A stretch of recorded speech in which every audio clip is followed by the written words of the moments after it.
안녕하세요. 사연에 빠지다의 DJ 민영입니다. 오늘도 두 가지 사연 준비되어 있으니 재미있게 들어주시고요. 구독과 좋아요 버튼도 눌러주세요. 그럼 오늘의 사연 함께 만나볼게요. 안녕하세요. 서울에 사는 30대 여자입니다. 딸 하나 키우면서 혼자 살고 있어요. 남자 하나 없는 게 이렇게 편한 겁니까? 없으니까 일이 좋아요. 아버지는 젊은 나이에 혼자 어떻게 살지 걱정하시지만 지금 같아선 너무 행복해서 누굴 만나고 싶지도 않더라고요. 남편의 바람을 아버지의 사이다 한 방으로 해결하고 요즘은 속 시원하게 살고 있기 때문이에요.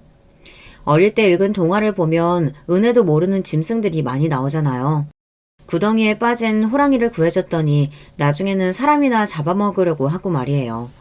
우리 남편이 딱 그런 사람이었어요. 짐승이라는 표현이 찰떡이네요. 사람이면 그럴 수 없겠죠. 도대체 왜 뭐가 부족해서 다른 여자들이랑 놀아나냐고 이유를 물어보니 이 짐승이 뭐라고 한지 아십니까? 돈 있겠다. 내가 뭐하러 늙은 여자랑 노냐?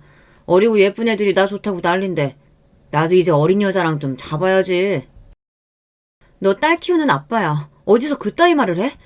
너도 네 사위가 돈 좀 벌었으니 어린 년이랑 붙어먹겠다고 하면 참 더 그러라고 할 거야? 우리 딸도 어린 놈 만나면 되지 뭔 걱정이야. 아버지가 돈 잘 벌 건데. 그래? 그럼 나도 만나도 되겠네. 10살이나 어린 애들. 우리 학원 선생 중에 있던데. 미쳤어? 애 엄마가 집에서 조신하게 있어야지. 그리고 너 이제 늙었어. 예전처럼 인기 있겠어? 잠만 말고 넌 집에서 가만히 있어라. 남이 하면 불륜이고 제가 하면 로맨스라고 하더니 이거 완전 미친놈이었어요. 언제부터 이런 생각을 한 걸까 짚어보면 태어날 때부터 이 인간은 이런 놈이라고 볼 수 있어요. 사람들은 제가 너무 사납게 잡은 게 아닐까, 아버지가 병원 차려주고 공치사를 심하게 해서 자존심이 상해 어린 여자랑 눈이 맞았다고 짐작들을 하실 수 있을 텐데요. 아니요. 이 남자는 원래부터 이런 놈이에요. 그동안은 돈이 없다 보니 본색을 숨긴 것 뿐이에요. 그러지 않고서야 사람이 이렇게 달라질 수는 없거든요. 돈 있으니 어린 여자랑 자겠다니 뭔 개소리인가 싶어서 듣기 싫어서 남편 입에다 제가 코푼 휴지를 쑤셔 넣었습니다. 이 쓰레기야, 입 닫아라. 더 열면 너 위자료 더 내야 돼. 알아? 저는 이 남자를 용서하기는커녕 본때를 보여줘야겠다 싶었어요. 생각 자체가 썩어도 보통 썩은 게 아니잖아요. 제가 이렇게 생각하고 있었는데 아버지도 마찬가지였나 봅니다. 여자고 남자고 가정생활에 충실한 아내와 남편에게 상처를 주면 혼이 나야 합니다. 그대로 이혼하면 안 돼요. 쓰레기 아무데나 버리면 다른 사람 피해를 주니까요. 여기 찾아온 이유가 바로 이 짐승 같은 놈들을 혼낸 이야기를 하러 왔어요. 사람들이 그러길 여기에다 사연을 남기면 속이 그렇게 시원하다고 그러더라고요. 모쪼록 제 이야기를 잘 들어주시면 감사하겠습니다. 우리 아버지는 동네에서 소문난 딸바보였어요. 엄마는 난소에 문제가 생겨 임신이 힘든 상황이지만 어렵게 저를 낳았거든요. 그래서 아버지는 제가 태어난 후 불면 날아갈까 금지 오겹으로 키우셨어요. 하긴 어떤 사람이 자기 자식이 안 귀하게 여기겠어요. 하지만 아버지는 유별나게 딸을 사랑했죠. 아버지는 공인중개사로 일하시다 부동산 투자로 돈을 벌었어요. 그래서 건물도 사고 임대사업도 시작하셨어요. 그래서 동네에서는 늘 유명한 사람이었습니다. 게다가 매일 저를 업고 다니는 바람에 사람들이 팔불출이라고 놀렸어요. 우리 딸이에요. 예쁘죠? 얘는 진짜 귀해서 바닥에 내려놓지도 못하겠어. 2살부터는 아버지 취미활동에 제가 감초 역할이었어요. 등산 산악회에 가도 저를 업고 가고 볼링을 치러 갈 때도 데려가셨죠. 미술학원도 같이 가고 피아노도 함께 배우고 심지어 발레학원도 제가 아파서 빠지게 되면 뭘 배웠는지 보고 와서는 저한테 알려주기까지 했어요. 하지만 시간이 지나니 아이들이 놀리기 시작하더라고요. 10살 무렵인가 제가 독립을 선언해서 더 이상 학교나 학원이나 친구 노는 데 오지는 않으셨는데 조금은 섭섭했다고 해요. 아빠, 부탁이 있는데 저 독립하고 싶어요. 더 이상 따라다니지 마세요. 애들이 놀려요. 제가 당돌하게 말하니 아버지가 그래 안다니마 단칼에 제 부탁을 들어주셨죠. 물론 제가 먹고 싶다는 거 하고 싶다는 거 모두 하게 해주셨어요. 그렇다고 버릇없이 큰 건 아니에요. 어른들한테는 예의를 지키면서 제 의견을 말하는 당찬 여자로 키워주셨죠. 또 지금 잘 사는 걸 당연히 여기면 안 된다고 했어요. 가난한 사람을 도와야 한다며 아버지랑 봉사활동도 많이 다녔어요. 넌 운이 좋아서 아버지를 만났을 뿐이라고 하며 혹시 모를 특권의식을 내려놓게 했어요. 한마디로 돈 좀 있다고 버릇없이 구는 걸 막아주셨다 이거예요. 그렇다 보니 아픈 사람들에게 도움을 주고 싶더라고요. 그때부터 저는 의사가 되어야겠다고 결심했어요. 아버지 교육 철학 자랑을 이렇게나 길게 하나 싶을 텐데요. 이렇게 똑부러지게 키워놓으면 뭐합니까? 남자 보는 눈이 없는데 말이에요. 아버지가 그건 못 알려주셨어요. 왜냐고요? 모든 남자가 아빠 같을 줄 알았거든요. 다들 아버지처럼 소신있게 사람답게 사는 줄 알았죠. 짐승 새끼가 사람 가죽을 쓰고 저를 현혹할지는 몰랐어요.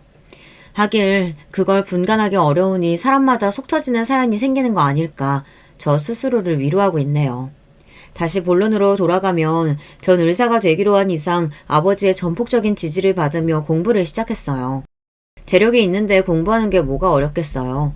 다행스럽게도 서울에 있는 사립대 의대에 차석으로 입학했어요.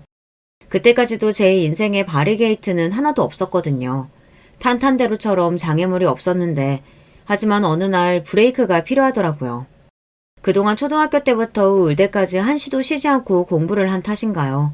몸에 무리가 왔는지 입이 돌아가 버렸어요. 그와 나사라고도 하는데 얼굴의 근육을 움직이는 안면신경의 기능에 문제가 생겨 얼굴에 마비가 오는 거래요. 눈도 완전히 안 감기고 귀도 안 들리고 발음도 부정확하고 음식물도 한쪽으로 흘리고 일상생활 자체를 하기 어려운 증상인데요. 어느 날 자고 일어났더니 입이 왼쪽으로 쏠려 있었어요. 저는 거울을 보고 그대로 훈절했는데요. 눈을 떠보니 응급실 침대였죠. 아버진 미친 사람처럼 뛰어오셨더라고요. 엄마한테 그동안 왜 애 관리를 하지 않았냐며 혼을 내지만 마치 자신한테 하는 것 같았어요. 공부를 잘하는 것도 중요하지만 역시 부모에게는 자식 건강이 최고의 효도예요. 아버지는 그때부터 잠을 제대로 주무시지 못했어요. 저처럼 마비가 와서 한 번쯤 돌아가면 좀처럼 정상으로 돌아오기 어렵다고 했어요. 특별한 원인도 없어요. 몸이 피로하거나 스트레스를 많이 받으면 나타난다고 하는데 그동안 과로가 있었나 봐요. 학교를 휴학하고 집에서 쉬었습니다. 아버진 10만리를 따라다니며 산삼을 캐서 저를 먹이기까지 했죠. 1년을 꼬박 정성을 들이니 다행히 입이 제 위치로 오긴 하더라고요. 하지만 공부를 시작하니 다시 입이 돌아가고 말았어요. 결국 저는 의대를 그만두고 말았죠. 얼마나 울었는지 몰라요. 입이 돌아가기 전부터 사귀던 남자친구가 있었는데요. 바로 지금의 남편이에요. 동기로 제가 건강으로 무너지니 많은 의지가 되어주었어요. 그때는 사람다워 보이긴 했어요. 제가 영문과로 전과하고 영어 강사나 번역 일을 했어요. 남편은 군대를 다녀오고 남편은 인턴에서 레지던트 전문의까지 의사로 성장했어요. 왜냐고요? 바로 저의 뒷바라지가 있었기 때문이에요. 내모까지 열심히 해. 그러면 빠르게 개업할 수 있대. 아버지가 그랬어. 남편은 정형외과를 전공했는데요. 척추관절병원을 개업하는 게 자신의 바람이라고 그랬어요. 자기는 의사가 돼서 돈을 많이 벌고 싶지만 신무의 무릎이나 시부의 오십견도 고쳐주고 싶기에 정형외과를 선택했다고 했어요. 자기가 대학 1학년 때 부잣집 딸을 만날 줄 몰랐다고 해맑게 웃던 모습이 아직도 선해요. 나 그렇게 부자 아니야. 먹고 살 정도지. 자기는 도대체 어느 정도인데? 말하면 나 싫다고 도망갈 것 같아. 아버지 막노동하시고 엄만 건물 청소해.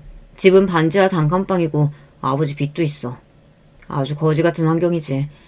난 학원도 다녀본 적 없어. 아버지 오죽하면 공부 그만두래. 돈 없다고. 그렇구나. 근데 너 대단하다. 혼자 공부 열심히 했네. 이래도 나랑 사귈 수 있어?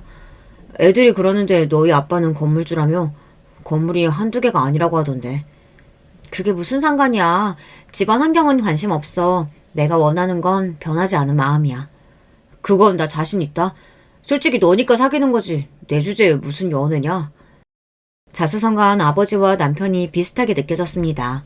의사가 돼서 가난한 사람을 돕겠다고 했는데 이왕 이렇게 됐으니 사랑하는 남자를 돕자는 생각이 강했어요. 만나는 남자애가 있는데 가정환경이 어려우니 아버지한테도 도와달라고 했어요. 선뜻 아버지가 남편을 만나보자고 하시더라고요. 자초지정을 돕고서 아버지는 학비를 주시기로 했어요. 남편의 순수한 성품이 마음에 든다고 하셨죠. 학비 준다고 해서 우리 딸 억지로 만나지는 마라. 헤어지고 싶으면 헤어져도 돼. 앞으로 자네가 공부 열심히 하면 계속 줄 수 있거든. 나중에 갚으면 되는 거니까 세상은 넓고 여자는 많잖아. 아닙니다. 저한테는 오직 혜임이밖에 없습니다. 여기가 군대야? 오버하지 말고 작은 목소리로 말해. 장인어른 앞이라 너무 떨려. 죄송합니다, 장인어른. 목소리가 높아지네요. 벌써 장인어른이야? 우리 딸이랑 결혼하려면 적어도 10년은 지나야 돼. 그동안 자네 계속 지켜볼 거야. 어떤 놈인지. 아버지 앞에서 밥도 못 먹고 손을 달달 떨면서 저를 사랑한다고 하던 남자였어요. 적어도 그때는 말입니다. 그 후부터 남편은 우리 아버지 돈으로 공부하고 용돈도 받았어요. 10년 동안 다른 여자는 거들떠보지도 않았어요. 그렇다고 남편의 외모가 비호감은 아니에요. 학교나 병원에서 여러 유혹도 많았거든요. 레지던트 때도 소개팅부터 맞선 의뢰가 많이 들어왔다고 했어요. 심지어 유명 병원장이 자기 딸을 소개한다고 해도 거부했대요. 자신은 열렬히 사모하는 여자가 있다면서 출세할 기회를 뻥 차버렸다는데 그 당시에는 남편이 너무 사랑스러웠어요. 지금은 가증스러워 죽겠어요. 남편은 성격대로 넘보지 못할 나무는 애초부터 보지 않았을 뿐인데 말이에요. 지고지순한 사랑에 환상이 있던 저는 노래방 18번도 김범수의 끝사랑이에요.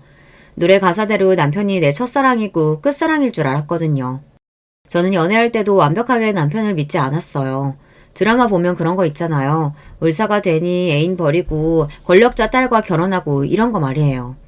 그러면 탱크라도 빌려서 밀어버려야지 싶었어요.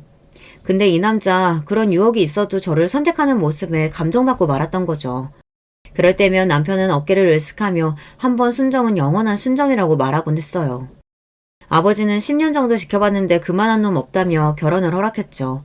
시모와 시부는 평범한 분들이었어요. 우리 아버지가 남편을 을사로 만들어놨으니 시부모님은 아무 말도 못했을 거예요. 안 그랬으면 의대부터 전공의가 될 때까지 공부를 쉬지 않고 할 수 없었겠죠. 결혼은 쉬웠어요. 형제도 없어서 예단도 간단했고 당연히 집도 아버지가 해주셨어요. 30평대 아파트에서 저희는 신혼을 시작했고 아기도 바로 갖게 되었어요. 아버지는 저 닮은 딸이라고 또 얼마나 좋아하시는지요. 대학병원에서 경력을 좀 쌓고 나자 아버지가 남편을 데리고 어느 건물 앞에 섰어요. 자네 3층이 좋아 4층이 좋아. 혜임이 영어학원은 5층이야 참고로. 전 3층이 좋은데요. 여기 사거리에다가 지하철 입구랑 얼마 안 떨어져 있네요. 주변에 아파트 단지도 많고 입지 좋습니다 장인어른. 여기 위치 선정하느라 고민했다. 이제 우리 딸이랑 돈 알뜰하게 모아서 자네 건물 하나 사서 여기 나가야지. 그때 내가 소개는 해줄게. 물려주시는 거 아니에요? 저희가 70억 하는 빌딩을 언제 삽니까? 장인어른 다른 따님이 어디 또 있으세요? 애엄마 주신다고 했잖아요. 어쭈, 건물 때문에 우리 딸하고 결혼했어? 그래서 나 죽을 때 기다리는 거냐? 안 죽어, 불사신이야. 농담입니다, 농담. 아버님 오늘 시간 되시면 한잔 할까요? 제가 사드려야죠. 어디서 사줄 건데? 쏠리면 크게 쏴라. 남자가 배포 있게 말이야. 어디긴 어디예요. 토끼 같은 따님이 계시는 우리 집으로 가셔야죠. 한 푼이라도 아끼려면. 아버지는 6층짜리 건물에 제 영어학원이랑 남편의 정형외과를 만들어주셨어요. 저는 집에 있겠다 했지만 여자도 일을 해야 남편이 무시하지 않는다며 굳이 학원을 개원하라고 하시네요. 저도 원장이 되고 남편도 원장이 되어야 한다는 거였죠. 우리 딸은 본인이 봐준다면서요. 저는 눈물이 났습니다. 아버지의 배려에 감사했어요. 또한 정형외과는 오픈시 들어가는 비용이 상상을 초월하더라고요. 기계 하나에 1억이 넘는 것도 있었어요. 아버지의 무한한 사랑 덕분에 성대하게 병원이 완성되었죠. 개업식에는 시부모님도 초대했는데요. 진찰실, 엑스레이실, 물리치료실, 대기실 이렇게 마련된 세련되고 최첨단 병원 내부에 감탄한 시부와 시모는 우리 아버지 손을 잡으며 감사의 눈물을 흘렸어요. 우리 아들이 복이 있습니다. 이렇게 좋은 사돈을 만나고 말입니다. 하긴 우리 며느리가 복덩이죠. 고맙다 아가. 그럼요. 우리 며느리가 천사죠. 아들만 낳아주면 더 좋지만. 뭔 소리야. 우리 혜임이 몸 약해서 안 돼. 그런 쓸데없는 소리 하려면 가세요. 말이 그렇단 거지. 알았다 알았어. 나도 우리 손녀만 있으면 돼. 오시느라 고생하셨는데 집으로 가셔서 식사라도 하세요. 아이고 사돈 감사합니다. 그래야죠. 우리 노인 애들이 있어봤자 불편하죠. 무슨 말씀이세요? 불편하지 않아요. 아버지가 오신다고 하니 맛있는 거 많이 장만하셨어요. 그래, 가보자꾸나. 매번 우리 감사만 하고 있구나. 그나저나 아가, 네 학원도 위에 있나? 아직 거긴 오픈 전이에요. 병원 먼저 하자고 제가 미뤘어요. 급한 것도 아닌데요, 뭐. 다른 집 며느리들은 의사 남편 만나서 벌어오는 돈 족족 쓰기 바쁘다는데 우리 며느리는 돈도 벌려고 해? 대단하다, 대단해. 그날 식사도 맛있게 하시고 전복이랑 갈비 등 비싼 식재료도 챙겨드렸습니다. 바쁘다고 자주 가보지도 못하는데 이런 거라도 드시라며 아버지가 미리 다 준비해 주신 거였어요. 다행히 시부모님들은 흡족해 하시며 집으로 돌아가셨어요. 자기 아들이 대접받고 사는 모습도 보게 되니 안심하셨나 봐요. 시부모는 영어학원 개원할 때도 불러달라고 하시더라고요. 청소라도 하시겠대요. 알겠다고 했지만 학원은 개업식도 하지 않을 거예요. 번역 일을 하는 사무실 정도로 생각하고 있어요. 저는 학원보다 병원이 안정되길 원했어요. 그래야 남편 기가 사니까요. 친정 돈으로 병원 차렸는데 위축되지 않을까 걱정했었는데요. 그렇지 않아도 동네 사람들이 이미 우리 사정을 다 알고 있으니 남편을 거지사위 취급하더라고요. 몸뚱이 하나만으로 장가왔다 이거죠. 남이 제 남편을 무시하니 너무 속상하고 저는 남편이 더 잘 되기를 바랬는데요. 입소문이 중요하듯이 초반에는 사람이 몰리진 않았어요. 요새는 병원도 빠르게 개업하고 폐업하는 상황이 많아서 걱정이었죠. 영어학원은 성인반 위주의 수업을 하니 사람들의 수요가 늘어나고 있었는데 병원은 파리만 날린다고 하니 괜히 제가 미안한 거 있죠. 그때 아버지가 학원에 오셨어요. 왜 표정이 그래? 박서방 병원에 사람 없다고 네가 죽상이면 어떡해? 요새 집에 오면 기운이 빠져서 축 늘어져 있어요. 저번에는 서재에 들어가서 한참 만에 나오더라고요. 적자가 심각하다면서.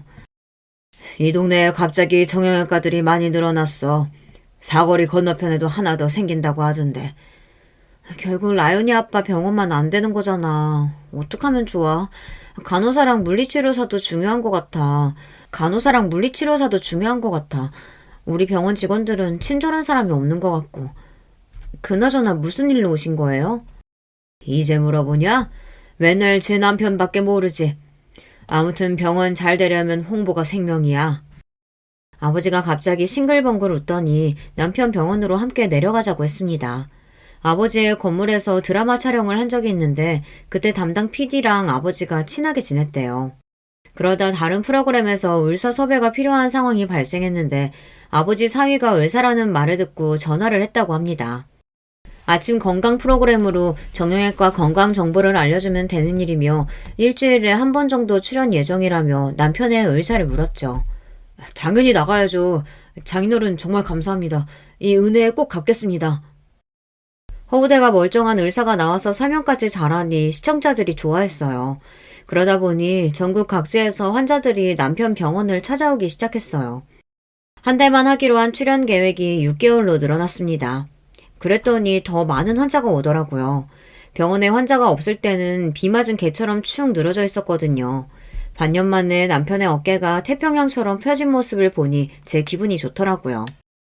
정기적으로 프로그램에 출연하는 것은 끝났지만 그 후에 의사 패널이 필요할 때 각 방송사에서 남편을 찾았더라고요.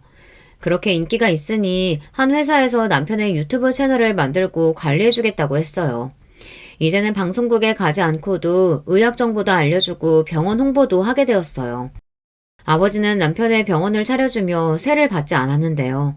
3층은 물론 2층까지 병원 건물로 쓰게 돼버렸어요. 1층은 약국이 들어와 있었고 남편 병원이 잘 되니 4층과 5층에도 소아 청소년과 내과가 들어오겠다고 줄을 서니 저는 학원을 옮기겠다고 했어요. 그렇게 3년 동안 남편의 병원이 소위 말해서 대박이 났어요. 남편에게 진료받겠다고 예약을 걸어놓고 몇 개월을 기다린 적도 있었어요. 그때부터였어요. 남편이 서서히 본색을 드러내기 시작했죠. 이 정도로 잘 되면 장인에게 먼저 금전적 보상을 해야 하는데 시부와 시모의 아파트를 먼저 사주고 싶다는 겁니다. 솔직히 우리 아빠한테 먼저 해야지. 아버지 아니면 의사도 못 되고 병원도 없었어. 왜 그렇게 부정적이냐? 그리고 장인어른은 다 갖고 있잖아. 부족한 게 있으셔? 아니잖아. 우리 엄마 아빠 아직도 월세 살아. 그럼 당연히 먼저 사드려야지, 안 그래? 장인어른이랑 장모님 우리 병원 와서 매일 물리치료 받으시잖아. 우리 엄마 아빠는 멀어서 오지도 못하고. 우리 부모님 돈 내잖아. 진료비. 무슨 소리야. 엄연히 손님이야. 그리고 친구분들도 얼마나 모시고 온 줄 알아? 비보험으로 도수치료 받고 주사치료 받는 건 다 우리 부모님 지인이야. 아, 그래, 알았어. 이번만 우리 엄마 아빠 먼저 도와주고 그 다음에 장인 장모님 유람선 여행이라도 보내드리자. 됐지? 남편은 시부모님한테 시흥에 있는 30평대 아파트를 사주고 말았어요. 5억 이상 되는 건데 지금까지 번 돈이 있으면 아버지 2억 정도는 드리고 작은 평수로 해서 시댁에다 3억 정도 드리면 어떠냐 했더니 펄펄 뛰고 난리가 났죠. 내가 말했지. 먼저 하고 해드린다고. 안 해준다고 한 것도 아닌데 왜 그래? 그럼 넌 학원 잘 되면 아버지한테 뭘 해드렸냐? 난 초기 비용이 자기 10분의 1도 안 되거든. 그리고 월세 다 냈고. 아니 자기만큼 대박이 안 났잖아. 지금 병원 수입이 얼만데 그래. 생각 같으면 강남에 주상복합이라도 엄마 사드리고 싶어. 참고 있는 거 안 보여? 저는 남편하고 한 달간 말을 안 했습니다. 병원이 대박 날 때에도 남편은 정신이 없었어요. 출연에 진료, 유튜브까지 몸이 하나라도 모자랐죠. 그래서 돈 쓸 시간이 없을 정도였죠.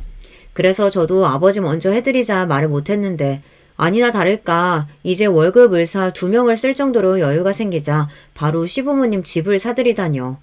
지금 우리가 살고 있는 집도 아버지가 사준 건데 말입니다. 제가 말도 안 하고 세게 나가자 남편이 제 눈치를 보더니 아버지에게 차 한 대와 엄마에게는 중고차 가격 정도 되는 명품 가방을 사주고 오더라고요. 물론 카드로 말이죠. 봤지? 사들였다. 더 이상 이 문제로 나 괴롭히지 마라. 누가 물건을 안기래? 현금으로 드리라고 했잖아. 너 은혜도 모르는 짐승 아니면 잘해라 우리 아빠한테. 그리고 이제 월세 좀 내. 아빠 건물이잖아. 공짜로 살면 안 되는 거 아니야?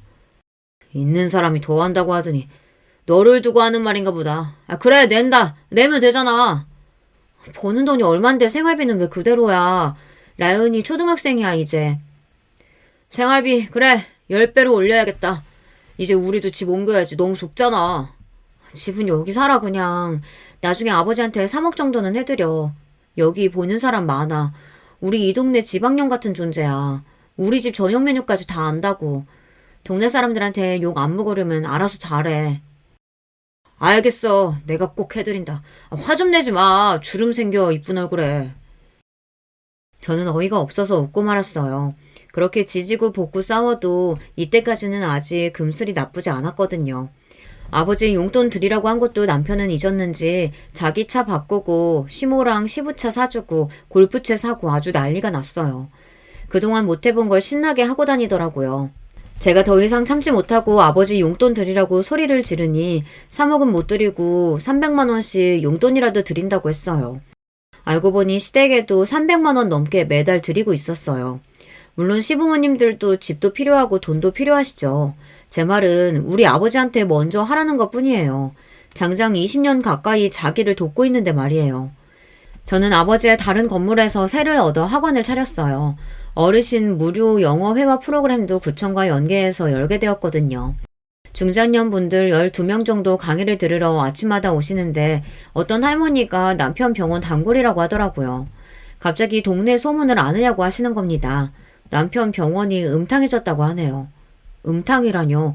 제가 놀란 토끼 눈을 하니 한심하게 보시곤 할머니가 천천히 입을 여셨어요. 영어 선생님이 길 건너 정형외과 원장 사모죠?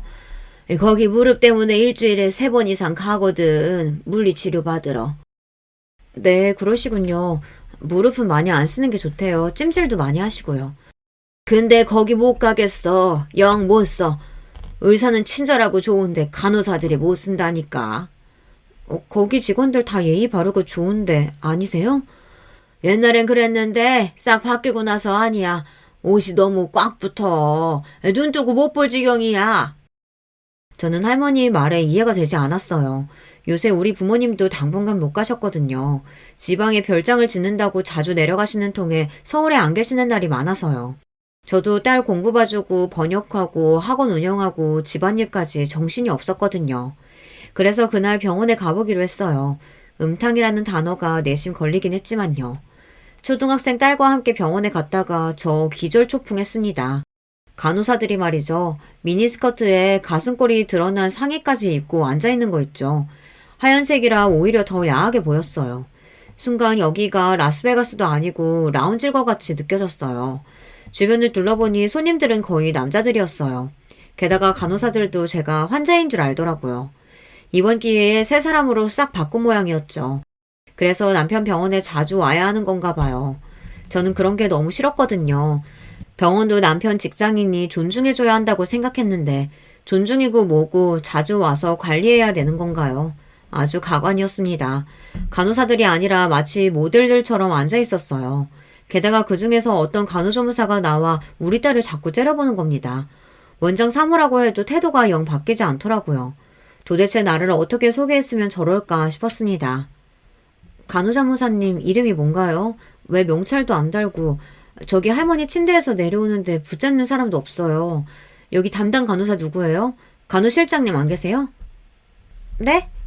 안시연인데요. 실장은 저예요. 할머니 담당은 물리치료사고 명찰은 달 곳이 없었어요. 다 기어가는 목소리로 이렇게 대답하는 거였죠. 간호조무사 된 지 1년도 안 된 여자가 무슨 실장이라고. 그래도 얼굴은 가장 예뻤어요. 무슨 걸그룹 멤버처럼 앉아있긴 했어요. 저는 됐다고 하고 병원을 빠져나왔어요. 진료실로 가서 당장 붙들고 나오고 싶은데 아이를 데리고 집으로 돌아왔습니다. 퇴근 시간만 기다리고 있었는데요. 아니 온다고 했으면 와야지. 기다렸잖아. 라윤이랑 밥 먹자며. 성적으로 무슨 문제 있니? 아니면 클럽에 가고 싶어? 그것도 아니면 정신 문제야? 뭐라는 거야 또? 넌 내가 병원 대박난 이후부터 더 날카로워. 왜 그래? 간호조무사들이 왜 그러고 입고 앉아있는데 치마는 왜 그렇게 짧아? 팬티 다 보이겠던데. 아 그거? 요즘 MZ 간호사들이 패션에 관심이 많더라고. 외국에 있는 간호사 같지 않아? 새로 나온 유니폼이라고 입고 싶다고 해서 입혔는데 아니야? 사람들이 욕하고 난리 났어. 애들이 바꾸던지 유니폼을 바꿔. 왜 보기에 창피하지도 않아? 음탕하대 어떤 할머니가. 음탕? 간호사가 예쁘면 오히려 환자들 정신건강에 좋대. 예쁘다니. 할머니 한 분이 시겁했다고 나한테 그러시던데. 아버지 오시기 전에 당장 바꿔. 아니면 나 병원에 매일 출근할 거니까 그렇게 알고. 예전에 나이 지긋한 간호사들이 푸근하고 친절하고 좋던데 죄다 해고하고 어린 간호사무사들로 채우면 어떡해. 네가 병원장이냐? 내가 알아서 할 테니까 간섭 좀 하지 마. 그게 무슨 간섭이야. 병원에 대해서 나는 한마디 발언권도 없어? 그리고 안시연? 걔 뭐야? 실장인데 경험이 없어? 명품 쇼하는 줄 알았어. 넌 그게 문제야. 안시연이 네 친구냐? 그리고 실장 경험으로 하냐? 너처럼 부자 아빠나 있어야 명품 입냐고. 시연이, 아니 안 실장한테 뭐라고 했어? 놀고 있네. 안시연이 친구였으면 확 그냥 속눈썹 뜯어놨어. 직원 관리해라. 옷 다 바꾸고. 나 이 정도 말할 권리 있다. 알지? 그래, 네 마음대로 해라. 나 혼자 좀 있을 테니까 방해하지 마. 남편은 한숨을 쉬더니 샤워하고 서재로 들어갔어요. 기분 나쁘면 꼭 각방을 쓰게 되는 버릇이 생겼어요. 그러지 말라고 해도 남편은 서재로 가서 안 나왔어요. 그게 바람의 첫 단계인 줄은 몰랐지만요. 평소 병원 일에 배나라 감나라 하지는 않았습니다. 그래도 참고 넘길 수가 없더라고요. 다음날 남편은 간호사들의 유니폼을 활동적이고 편안한 스타일로 원상복귀했어요. 그때는 내 의견을 잘 들어준다고 생각했는데 지금 돌아보니 병원에 자꾸 찾아올까 그랬나 봐요. 그렇게 몇 개월이 더 흘러갔어요. 하지만 여자의 촉이 있잖아요. 남편의 모습이 예사롭지 않아 보였어요. 전보다 패션에 관심을 더 두는 것 같았어요. 예전에는 제가 꺼내준 대로 옷을 입고 나갔는데 요새는 자기가 인터넷이나 백화점에 가서 사오더라고요. 그리고 평일 퇴근 후에 운동 간다, 친구를 만난다 이런 식으로 약속이 늘어났어요. 하지만 설마 여자를 만날까 싶지는 않았거든요. 동네에서 우리 아버지 사위인 걸 모르는 사람도 거의 없고 TV에 나왔는데 얼굴 팔릴 일을 할까 싶었어요. 하지만 인간들은 예상을 뒤엎는 법이니까요. 남편의 병원이 잘 되다 보니 씀씀이가 커졌어요. 명품 옷도 사입고 외제차도 새로 뽑고 예전에 가난한 고학생이 아니었는데요. 게다가 병원 수입을 자꾸 숨기는 느낌이 들었어요. 처음에 용돈도 타서 쓰고 모든 수입을 제가 관리했어요. 하지만 자기도 자기가 번 돈 쓰고 싶다고 난리를 쳐서 경제적으로 우린 각자 번 돈을 각자가 관리하기로 했거든요. 사람들은 남자한테 돈이 생기면 바람이 난다고 저를 걱정했지만 평생 돈에 주눅들어 살아온 남자가 자기가 돈 벌어서 스스로 관리하는 것도 좋겠다 싶어 그러자고 했어요. 그런데 일이 묘하게 꼬이는 느낌이었습니다. 결국 우겨서 제가 수입을 관리하기로 했는데요. 처음에는 아버지한테 용돈도 드리겠다 큰 소리를 떵떵 쳤지만 나중에는 골프채 바꾸고 서재 꾸미고 자신한테 돈을 썼어요. 시부모님들한테도 돈을 많이 드렸는지 우연히 본 남편의 카드 명세서 안에는 시흥 대형마트나 근처 백화점에서 가전제품도 산 지출이 있더라고요. 남편은 부모님 뵙는 일이 많아졌어요. 일만 생기면 시흥이다, 엄마가 아프시다, 잠깐 시댁에 다녀오겠다 이런 식으로요. 자기가 효자 노릇을 하겠다는데 할 말이 없었습니다. 남편은 그동안 제대로 아들 노릇한 적이 없었거든요. 시댁에 같이 가볼까 생각 안 해본 건 아니었는데 아들이 돈을 잘 버니 전에는 무조건 천사 며느리라고 하던 시모와 시부도 전보다 저에게 하는 행동이 달라지기도 했고요. 애는 하나로 끝이야? 둘은 낳아야지. 애 아범도 벌이가 좋은데 말이야. 그래. 예전에는 갖지 말라고 했지만 이제는 생각 좀 해봐라. 우리 아들 4대 독자야.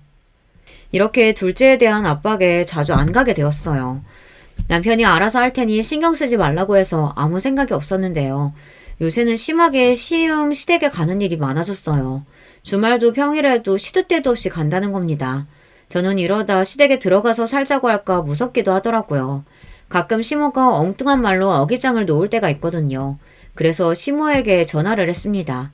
아니나 다를까 시모는 대뜸 아이 가졌니? 이러는 겁니다. 안부차 전화했어요. 둘째는 고민 더 해봐야 할 것 같아요. 근데 아프신 건 어떠세요? 딸 생일이라 어디 가서 외식이라도 하자 했더니 갑자기 시모가 무릎이 아파서 시흥에 간다고 하지 뭐예요. 그래서 딸이랑 둘이 집에만 있었어요.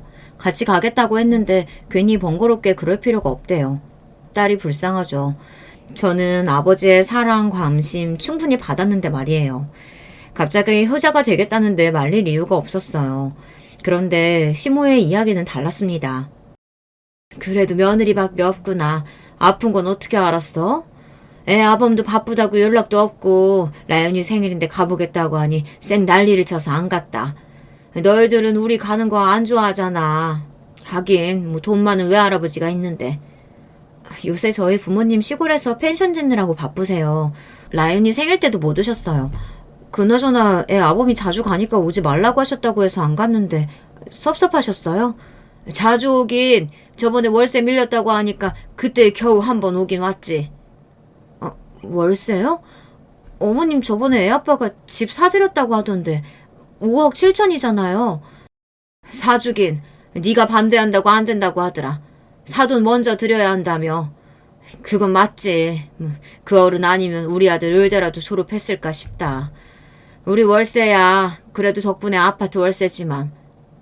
얘야, 왜 말을 안 하니? 화났니? 아무튼 우리 네 눈치 봐서 용돈도 제대로 못 받는다. 그런 줄 알아. 라연이랑 한번 와. 그럼 끊는다. 저는 머릿속이 하얗게 변하는 느낌이었어요. 이 인간이 6억 가까이 되는 돈을 어디다 썼을까요? 도박? 술? 아니요. 술도 못하고 지는 걸 싫어해서 도박도 안 해요. 그럼 여자 아니겠어요? 여자라. 근데 바쁜 일상 중에서 언제 여자를 만났을까요? 환자? 대부분 중년 이상인데. 그러면 건물 주변의 사람들? 동창? 남중남고라고 했거든요. 의대 동기 제가 대부분 아는 애들이라 이런 문제가 있었음 바로 연락이 왔을 거예요. 그러다 간호조무사? 어린 친구들이 왜 우리 남편을 만나? 아니지. 간호조무사가 너무 많았어요. 7명이나 되던데 왜 그렇게 많이 필요한가 싶었거든요.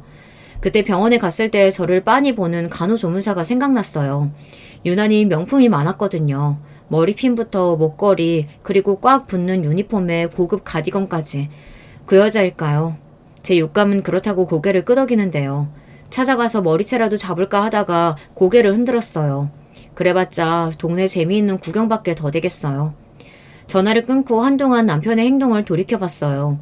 다른 건 몰라도 외모에 대한 관심이 높아졌어요. 게다가 MZ세대에 유행하는 말투도 많이 하고 성형수술을 할까 고민하기도 했거든요. 기분이 묘했어요. 말하지 않아도 바람이란 감이 오긴 했어요. 하지만 눈으로 보고 싶은 것이 사람의 마음이잖아요. 그 더러운 꼴을 봐야 하나요? 샤워하고 있는 남편 몰래 핸드폰을 가져와 비번을 풀고 확인하고 미행해서 현장을 덮쳐야 하나 5만 가지 생각이 파도처럼 밀려왔어요.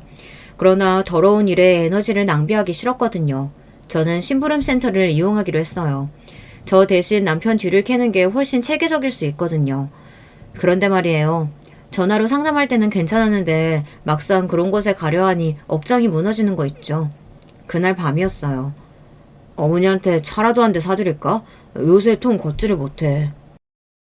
그래, 사드려. 언제 사드릴 건데? 근데 어머니 면허는 있어? 면허도 따야지. 그럼 돈 많이 들 텐데. 장인어른 생신 때 용돈이라도 드리려고 했는데 없어도 화내면 안 된다. 같이 가서 사드리자. 어머니 얼굴도 뵙고 식사나 하고 오자. 가면 당신 기분이나 나쁘지. 아이 타령하실 텐데. 그럼 라연이라도 데리고 가. 할머니랑 할아버지 보고 싶대. 라연이 공부해야지 거길 왜 데리고 가. 당신 닮아서 몸도 약한데. 이러면서 다시 서재로 들어가는 겁니다. 이번에는 알 수 없는 존재가 차를 사달라고 한 모양이죠. 그 다음 날로 저는 심부름센터의 문을 열었습니다. 초장의 증거를 확보해야 다른 말을 안 하겠다 싶었거든요. 그러나 마음 한쪽으로는 바람이 아니길 빌었어요.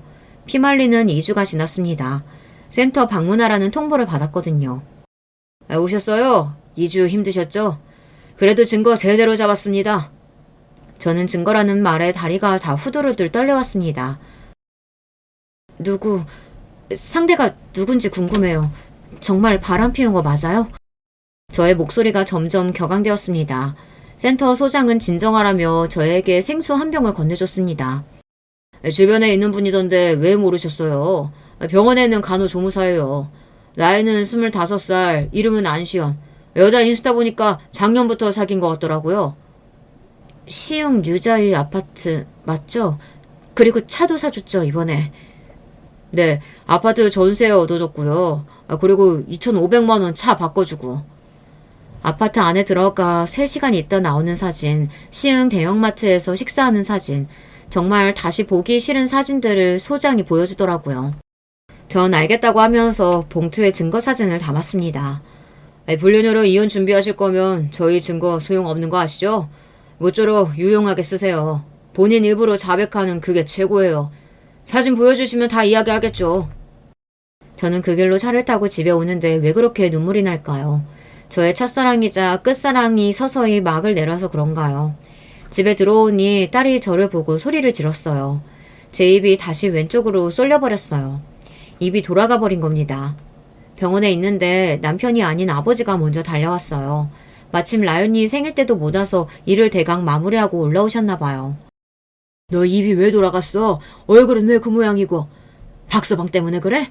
여자 맞아? 아버지도 아세요? 근데 왜 말 안 했어요? 내가 뭘 알아? 어제 김 사장이 우리 사이가 어떤 여자랑 걸어가는 거 봤다고 하더라. 백화점에서 말이야. 네 얼굴 보니까 물어본 거지. 그럼 확실한 거야?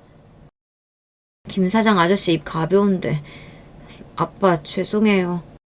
네가 왜 죄송해? 네 잘못 아니야. 이 자식이 안 그럴 줄 알았는데. 넌 입 돌아간 거나 관리해. 아빠가 알아서 할게. 라연이도 걱정하지 마라. 지금 엄마가 밥 먹이고 있다. 안 살려고요. 죄송해요. 이혼하고 싶어요. 거짓말을 너무 많이 했어, 나한테. 자기 부모를 판 놈이야. 같이 못 살아요. 그러니 뭐 하려고 하지 마세요. 다 필요 없어요. 그래, 그건 너와의 관계고 그 자식 나랑 볼 일 있잖아. 나 그럴 권리 있어. 병원 건물주야. 잊지 마. 사람들은 제가 남편을 징그럽게 오래 봤으니 헤어지기 어렵겠다 싶을 텐데요. 이게 오만정이 다 떨어지니 순식간에 남편이 완전 남이 되어버렸어요. 옆에 오는 것도 소름이 끼치네요. 그런데 아버지가 어떻게 하셨는지 병원으로 바로 나쁜 남이 찾아왔어요. 여보, 혜임아, 아프면 연락을 해야지. 내가 얼마나 놀란 줄 알아? 저는 꺼지라고 소리만 질렀어요. 그랬더니 남편이 무릎을 꿇는 거 있죠. 차라리 그 여자가 좋으니까 같이 살라고 했어요. 역겹지만 말이에요. 저는 정이 다 떨어졌어요. 이번 한 번만 봐줘. 그동안 우리 아무 문제 없었잖아. 진짜 안 해. 진짜 안 할게 이제 여보. 싫어. 너 지겨워. 그만하자. 너 의사잖아. 병원도 있잖아. 그럼 됐지? 조용히 헤어져. 그 대신 앞으로 돈 벌어서 우리 아버지한테 빚진 거 다 갚아. 장인어른이랑 왜 똑같이 말 맞추면 나보고 어떡하라고. 나보고 평생 노예하라고 계약서 쓰래. 30년으로 일해서 월 1,500씩 갚으라고 하던데 그건 말이 안 되잖아. 그러니까 왜 바람을 피워. 가만히 있으면 다 네 거잖아. 아랫도리를 왜 가만히 두지 못하니?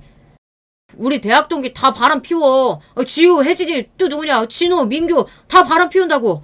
왜 나는 안 돼? 다 어린놈들하고 자는데 왜 나는 안 되냐고. 어떤 놈은 월마다 여자를 바꾸더라. 돈 있는데 어린애들하고 잡아야지. 넌 안 되겠다. 의사도 하지 마라, 이 미친놈아. 어린애하고 자려고 의사하니? 미친. 그럼 나도 잡아야겠네. 어린 놈들하고. 나는 왜 못 자? 너도 자는데? 애 엄마가 무슨 소리야. 넌 차력이 약해서 안 돼. 이만한 일로 입 돌아간 주제에 누구랑 자냐? 야, 그러면 왜 거짓말해? 차라리 애들이랑 자고 싶다고 하지. 그때 이혼하게. 왜 엄마 아빠 집 사준다고 그 난리야? 집 사주려고 했어. 그때 소민이가 울잖아. 집이 없다고. 나 진짜 억울해. 이런 놈을 믿고 살았다니. 그만해. 난 너랑 헤어질 거야. 그리고 새롭게 다시 시작할 거야. 그러니까 꺼져. 애도 볼 생각하지 마. 저는 병원 경비원까지 호출해서 남편을 끌어냈어요. 사람들은 하나 둘 모였어요. 남편이 개처럼 질질 끌려가니 속이 조금 편하더라고요. 입만 살아서 끝까지 저러고 싶을까요? 차라리 그 여자애를 사랑이라도 한다고 해도 억장이 무너질 판인데 완전 쓰레기잖아요. 쓰레기. 역시 쓰레기는 버려야 냄새가 안 나겠죠. 아버지는 의외로 그 여자의 부모를 찾아간 모양이에요. 여자의 부모가 하필 우리 아빠 건물에서 장사를 하네요. 이게 악연인가요? 그동안 잘해준 건물주의 등장도 황송한데 불륜이니 바람이니 하는 통에 부모가 난리가 난 모양이에요. 다신 장사 못하게 하겠다고 하니 딸 단속시키겠다고 했대요. 아버지는 전세금을 돌려받았고 여자애한테 사준 냉장고며 에어컨, 명품 가방, 자동차까지 다 받아냈어요. 다 주면 다른 가게 자리를 알아봐 준다고 하셨대요. 아버지는 남편을 끌고 시흥시댁으로 쳐들어간 모양입니다. 시모랑 시부가 바들바들 떨고 앉아있었겠죠. 장인어른, 아무리 그래도 부모님 앞에 저를 끌고 오시면 어떡해요. 그러면 억울이야? 너 진짜 뻔뻔하다. 한 가지 물어봅시다, 사돈. 아드님 원래 이래요? 돈 때문에 이러는 거야? 우리 딸 입 돌아가게 한 놈 절대 용서 못해. 성질 같아선 되게 아는 일도 입 돌아가게 하고 싶은데 참고 있어요. 그래서 말인데 내가 이놈 머슴으로 부린다고 통보하러 왔소이다. 저 새끼들 호강에 겨워서 요강에서 놀고 있는 놈이에요. 어디 우리를 팔아서 바람을. 마음대로 하세요. 제가 부모로 자격이 있습니까? 부모 자격 돈으로 하는 거 아닙니다. 저놈 머리가 이상해서 말이에요. 돈 있으니 어린애랑 자보겠다니 그게 말입니까 똥입니까?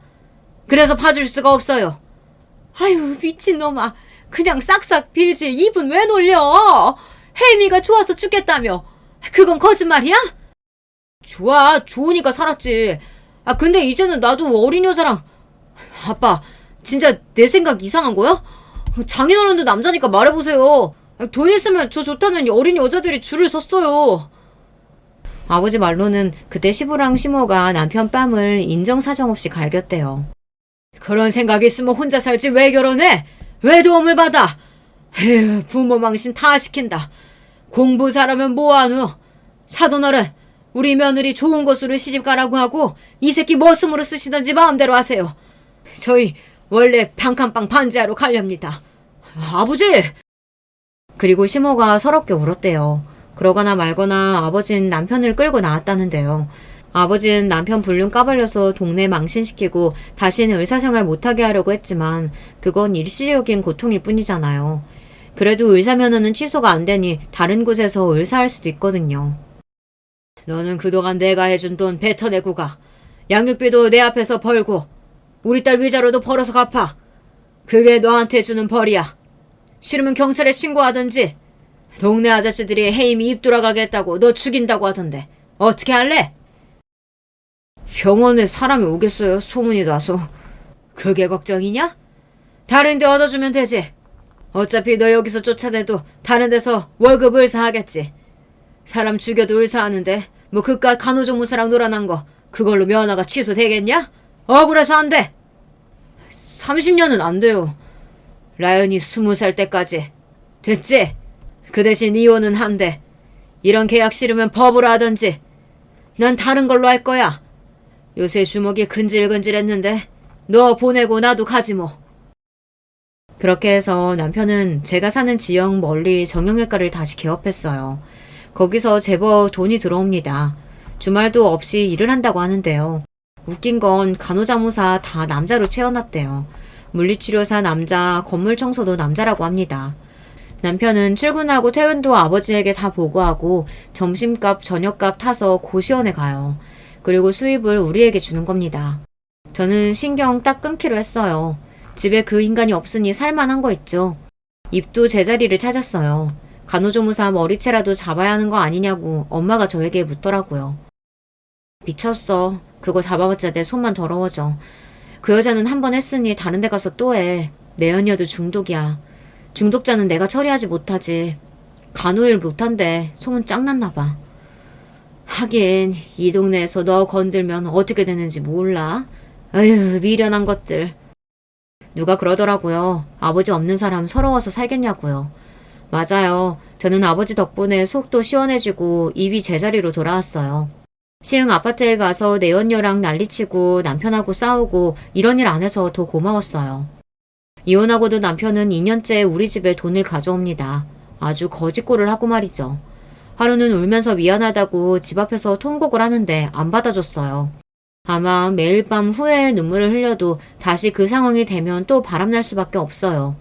처음부터 안 할 사람은 안 할 테니까요. 여기까지 들어주셔서 너무 감사해요. 여러분께는 늘 좋은 일만 있으시길 바랄게요. 안녕하세요. 저는 미국에서 미국인 남편과 토끼 같은 아들과 딸을 키우며 사는 40대 여자입니다. 지구 반대편에서 사는 저는 심심하면 삿바 채널을 즐겨 듣고는 해요. 아이들이 학교에 가고 남편도 일하러 가면 집에 혼자 남게 되거든요. 저도 집에서 간단한 번역 같은 부업을 하고 있는데 어디까지나 부업이라 남는 게 시간이랍니다. 성격상 가만히 있는 것을 못해서 남는 시간이 있으면 뭐라도 하는 편인데요. 그럴 때마다 사연을 틀어놓고 집안일을 하거나 서류 정리를 하고는 해요. 들으면서 같이 웃기도 하고 울기도 하며 즐거운 시간을 보내고 있답니다. 그러다 얼마 전에 저한테도 들려드리고 싶은 사건이 발생했어요. 매번 들을 때는 저런 일도 있나 싶었는데 현실은 역시 영화보다 더하더라고요. 그럼 바로 시작하겠습니다. 저는 3남매 중 둘째로 태어났습니다. 위아래로는 오빠와 남동생이 있어서 저 혼자 여자로 자랐어요. 이렇게 말하면 대부분이 저에게 오빠와 남동생에게 많이 치이고 살았냐고 물어보더라고요. 하지만 절대 아니었답니다. 얘 성희야, 너 또 친구 때렸다며? 그러면 어떡해. 엄마가 아무리 그래도 친구 때리면 안 된다고 몇 번 얘기했어. 어? 선생님께 또 전화 왔잖아. 또 그 집 엄마 우리 집 찾아오게 생겼잖니. 아, 동네 창피해서 엄마가 못 돌아다녀. 걔가 우리 성민이 키 작다고 괴롭히잖아. 엄마가 무슨 일이 있어도 가족이 최우선이라며. 엄마 말대로 한 건데 왜 나한테 뭐라 그래? 만약 걔가 성민이 안 건드렸으면 나도 걔 안 때렸어. 엄마, 그래도 누나가 저번에 나 놀리냐 때려서 이제 애들이 안 괴롭혀. 나는 누나가 슈퍼맨 같아. 누나만 있으면 아무도 나를 놀리지 않아서 좋단 말이야. 거봐, 애 나 없으면 어디 가서 맞고 다닌다니까? 오히려 엄마는 나를 칭찬해야지. 나한테 그렇게 뭐라 하면 어떡해? 저번에 오빠도 나한테 고맙다고 했어. 그래, 성희가 그래도 자기 오빠랑 동생은 끔찍하게 생각하잖아. 나는 우리 딸이 저렇게 드세서 오히려 좋은데? 어디 가서 당하고 사는 것보다는 훨씬 낫지. 얼씨구, 아주 나를 빼고 자기들끼리 똘똘 뭉치네. 참나 웃겨. 성희, 너는 그래도 그렇게 애 얼굴을 피나게 하면 어떡해. 앞으로 때릴 거면 안 보이는 것을 위주로 때려. 적당히 하란 말이야. 비록 제 성격이 매우 드세서 마치 골목대장처럼 지냈어도 우리 가족은 서로 화목했어요. 부모님도 사이가 좋으셨고 우리 3남매를 편애 없이 공평하게 대하셨습니다. 보통 둘째는 중간에 끼어서 사랑을 못 받고 자란다고 하잖아요. 하지만 우리 부모님은 언제나 삼남매를 동등하게 대하려고 노력하셨어요. 저 때는 남아 선호 사상이 매우 심할 때였는데 그래도 제가 혼자 여자라고 오히려 아빠는 저를 더 챙겨주시곤 했답니다. 성희야, 우리 성희는 선생님이 보니까 참 기골이 장대해서 체육에 소질이 있어. 혹시 육상선수로 나갈 생각 없니? 부모님께 말씀드려봐. 심지어 저는 골격도 매우 크고 좋아서 또래보다 키도 훨씬 컸어요. 덕분에 학창시절에도 남자 학생과 싸워도 아무 문제가 없었답니다. 사실 동생은 어려서 키가 유달리 작고 허약했어요. 그래서 시비도 많이 걸렸는데 제가 그럴 때마다 나서서 물리치니 동생은 저 덕분에 걱정 없이 학교에 다닐 수 있었죠. 이렇게 제가 힘도 세고 성격이 좋지 않았다고 하면 혹시 일진이었냐고 물어보더라고요. 야, 너희 지금 뭐 하는 거야? 왜 자꾸 친구들 돈을 가져가는 거야? 돈 없으면 집에 가서 부모님한테 달라고 해야지. 이렇게 학교에서 친구들 괴롭혀도 되는 거야? 너희 친해? 친한 것도 아니잖아. 한 번만 또 이러면 그땐 바로 선생님께 달려갈 거야. 성희야, 고마워. 쟤들이 자꾸 나 찾아와서 돈 달라고 하는 거 너무 힘들었어. 너 덕분에 이제 나 안 건들 것 같아. 진짜 진심으로 고마워. 너 없었으면 엄마가 준 용돈 다 쟤들 줬을 거야. 일진은 아니었고 오히려 저는 일진들을 물리치는 존재였어요. 오죽하면 그런 저에게 고맙다고 어떤 친구의 부모님은 우리 집까지 찾아와서 과일을 주고 가신 적도 있답니다. 이렇게 자유로운 영혼으로 자란 저는 덕분에 친구들과 선생님들의 애정을 듬뿍 받았답니다. 우리 아버지가 예의를 상당히 중요하게 여기셔서 선생님들에게 제가 또 잘했거든요. 범생이라 공부를 잘했던 오빠와 허약했지만 공부를 잘했던 동생 사이에서 저는 사실 혼자만 공부를 못했어요. 그래도 우리 부모님은 저에게 공부하라는 소리를 전혀 하지 않았답니다. 오히려 우리 엄마의 소원은 바로 이거였어요. 공부는 못해도 좋으니까 제발 조신하게 행동하고 말해. 엄마는 네가 오빠처럼 좋은 명문대에 가거나 그런 거는 원하지도 않아. 그러니까 그냥 평범하게 살자. 어? 네가 불의를 못 참고 그러는 건 알겠는데 평범한 인생도 얼마나 좋니? 우리 엄마의 평생 소원은 바로 제가 조용하고 조신하게 살다가 평범한 남자와 결혼해서 평범하게 사는 거였어요. 그런데 원래 평범하게 사는 게 가장 힘든 거 아시죠? 저는 성인이 되고 나서도 사건이 많았습니다. 저는 경기도에 있는 어느 4년제 대학에 입학했어요. 이제 대학생이 되었으니 얼마나 신났겠어요. 친구들과 같이 미팅도 하고 서울로 놀러 다니며 아주 즐거운 대학 생활을 했습니다. 그런데 슬프게도 미팅하면 할수록 저는 남자친구를 사귀는 것이 힘들었어요. 성희, 너는 조금 부담스러워. 나는 착하고 내 말을 잘 들어주는 여자가 좋아.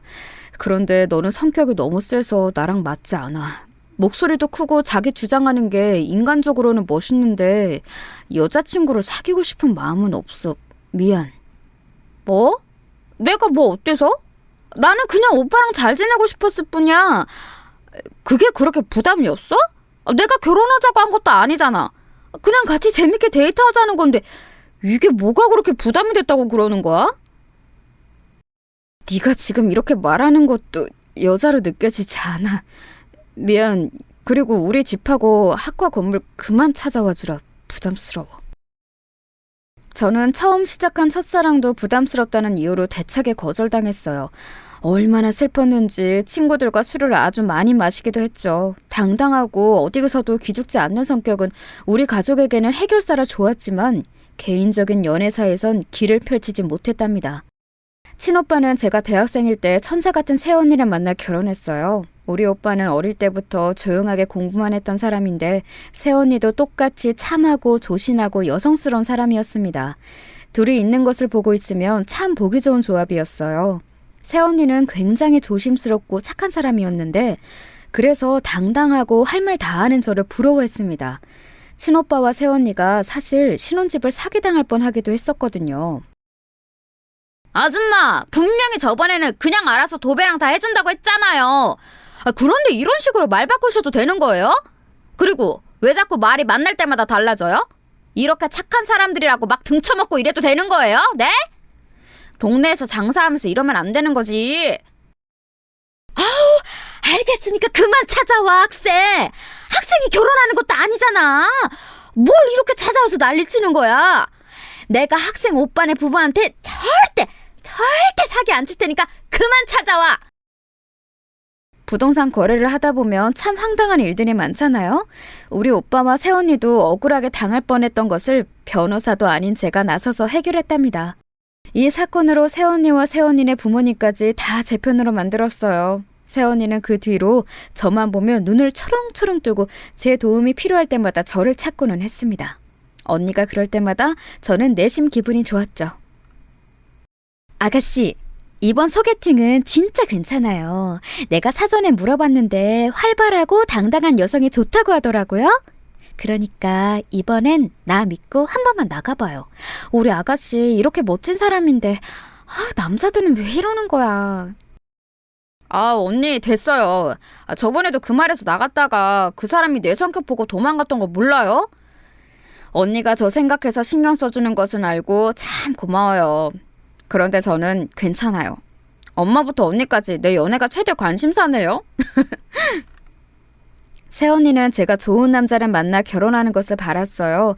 언니가 얼마나 저를 생각하는지 알기 때문에 저는 고마웠지만 사실 언니가 소개해주는 사람은 다 제 성격을 부담스러워했답니다. 그렇게 대학 졸업반이 될 때까지 저는 연애를 제대로 해보지도 못했어요. 그냥 순한 놈 한 명 찾아서 결혼하라니까. 잘 찾아보면 네 성격 다 받아주는 사람 분명히 있을 거야. 네 오빠 봐라. 결혼하고 얼굴 혈색이 좋아졌어. 사람은 결혼 잘하는 것도 복이야. 그러니까 너도 마음에 드는 놈을 적극적으로 찾아서 결혼해. 여자는 특히 결혼 잘하는 게 최고야. 나이 들어봐라. 남편 복이 제일이야. 엄마는 내 얼굴만 보면 결혼 얘기야? 내가 알아서 한다고 했잖아. 그리고 순한 놈 찾으면 외모가 마음에 안 든다고. 나도 눈이 있는데 내 눈에 맞는 짝을 찾아야 하잖아. 엄마, 자꾸 결혼 얘기 계속하면 나 집에 안 들어와? 들어오지 마! 들어오지 말고 나가서 남자를 만나라고. 아니, 막내도 연애하는데 왜 너 혼자 연애를 못하고 있냐 이거야. 속 터져. 엄마는 제가 대학을 졸업하는 나이가 되자 더 남자를 만나라고 강요했어요. 오죽하면 선자리도 알아왔는데 몇 번 나가봐도 제가 마음에 들지 않거나 상대 쪽에서 마음에 안 들어했죠. 저도 내심 속으로 얼마나 초조했는지 모릅니다. 친구 중에는 제대로 연애하다 결혼해서 잘 사는 사람도 많았거든요. 이렇게 결혼 못하고 노처녀가 될까봐 두려웠어요.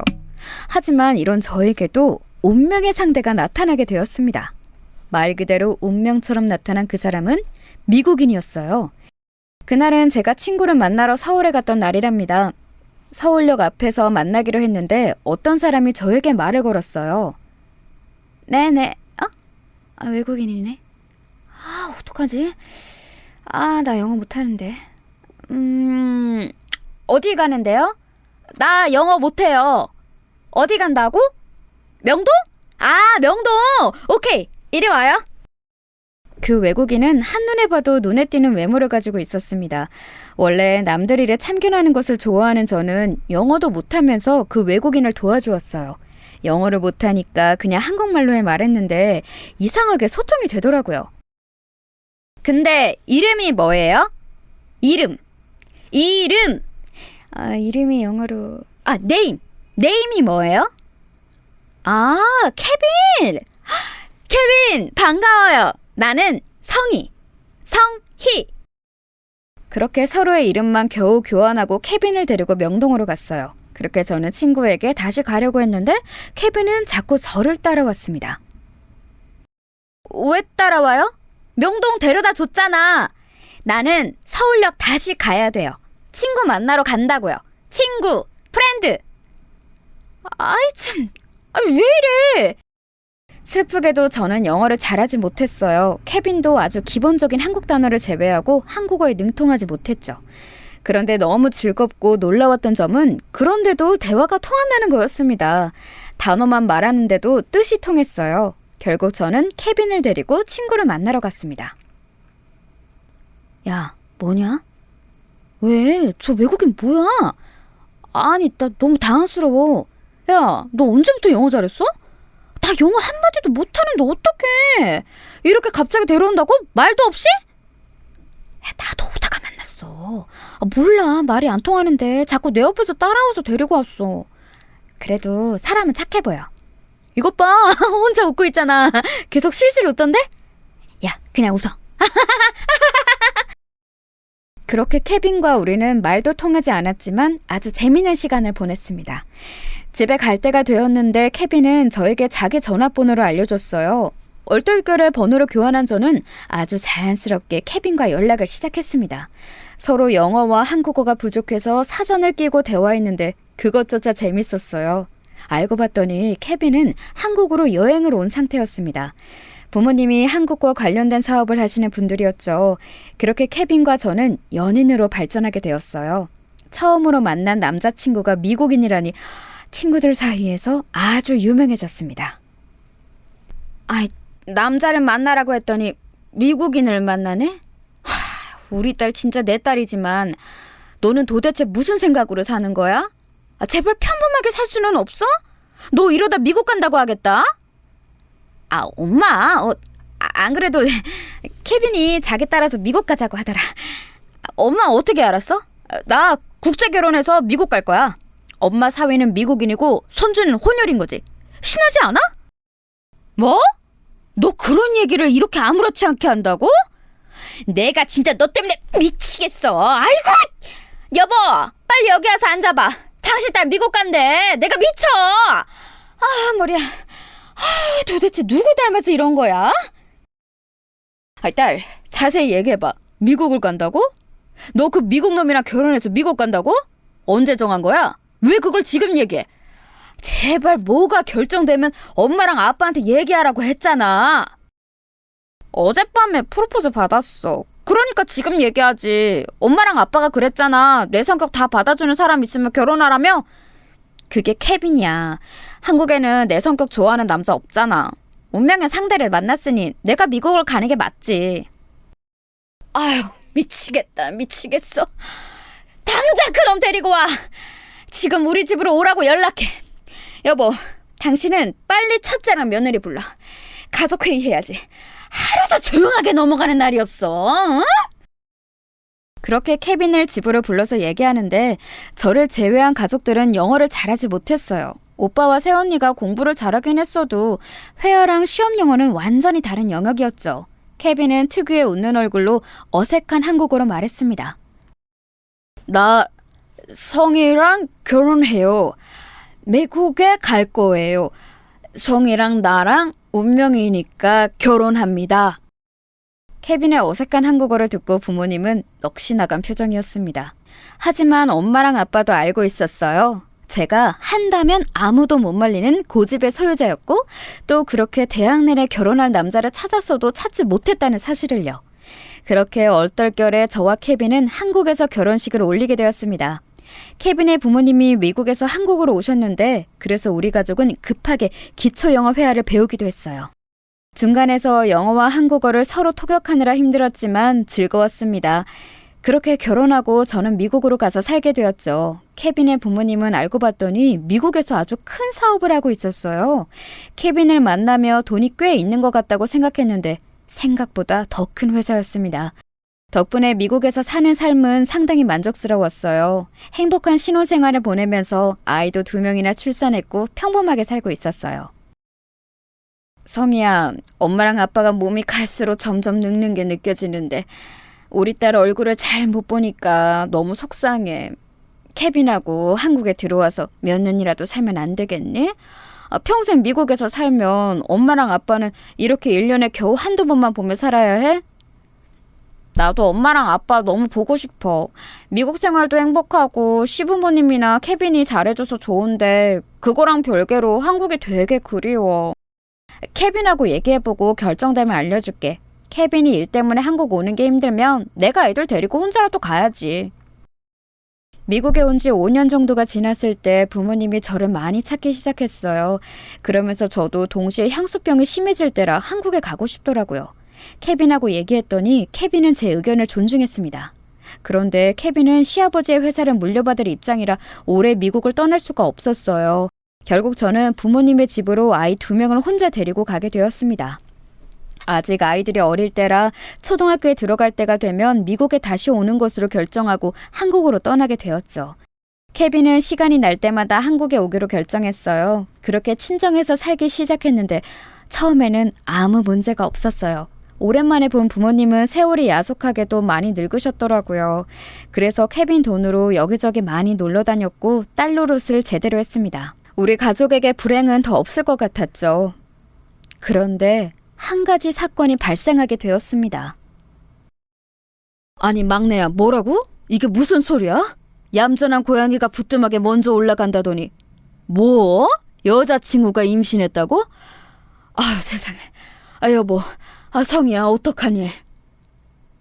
여자친구는 뭐 하는 사람인데? 뭐? 대학생이라고?